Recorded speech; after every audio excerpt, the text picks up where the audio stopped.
जहेज से जुड़े संगीन मसाइल को हम नजरअंदाज नहीं कर सकते, मगर फिर भी हमने देखा कि एक सिर्फ 18% लोग ऐसे हैं जो कि जहेज देने को या लेने को बुरा मानते हैं। इसकी क्या वजह है, क्या कहेंगी आप? देखिए, महक शर्मिला का बिल नो डाउट एक अच्छा बिल था, लेकिन बात यह कि हमारे पास 1976 का जो है एक्ट ऑलरेडी मौजूद है। उसमें यह था कि तो उस टाइम की वैल्यू अगर 5,000 रखी गई है, तो अब जाहिर बात है जिस तरह हमारी इन्फ्लेशन बढ़ गई है और रेट्स चीजों के बढ़ गए हैं, महंगाई बढ़ गई है, तो ऑब्वियसली लोगों के लिए मुश्किल हो जाता है जहेज देना। बात जहेज देने तक की नहीं है, बात यह है कि देखें, जरूरियात जिंदगी को कुछ लोग अगर अपनी बेटी को शादी के वक्त देते हैं। मुझे सिर्फ ये चीज समझ नहीं आई थी, उस वक्त भी मैं शर्मिला साहबा के साथ उस कमेटी में मेरा यही एक सवाल था कि इसको आप बाइफिकेट कैसे करेंगी, या मुझे प्लीज एक्सप्लेन कर दें कि एक तरफ आप कह रहे हैं कि पेरेंट्स रिपोर्ट करें।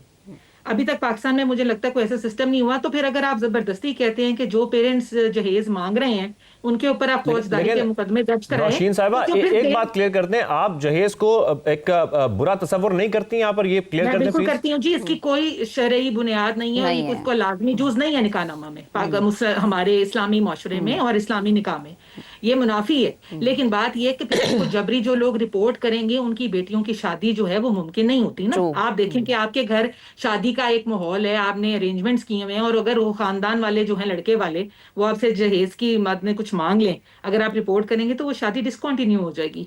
मेरा इतना सा कहना था कि हमारे पास इसके लिए मौजूद है जी the council of Islamic ideology, उसमें हमें उनसे एडवाइस ले लेनी चाहिए कि उनका क्या कहना है। लेकिन नौशीन साहिबा, हम यहाँ पर भी डिस्कशन कर रहे हैं, नेशनल असेंबली में कायमा कमेटी बराए दाखिला में भी आपको नहीं लगता कि डिस्कशन होनी चाहिए थी, बहस होनी चाहिए थी इस मामले के ऊपर?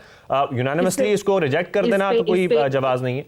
देखें, हमारे पास जब एक्ट मौजूद है, हम ओवरली लेजिस्लेटेड कंट्री ऑलरेडी बने हुए, बिल्स हैं, there is a lack of implementation. कि फिर इसको कौन इंश्योर करेगा कि अगर वो खानदान वाले जबरी उनसे मांग रहे हैं तो क्या उन्होंने रिपोर्ट दर्ज कराई है? देखें, जो हमारे पास तलाक के केसेस थे ना, जो मैंने पिछले साल पंजाब की बात अगर करूं, तो वो 7,066 केसेस थे जो कि तलाक में हुई।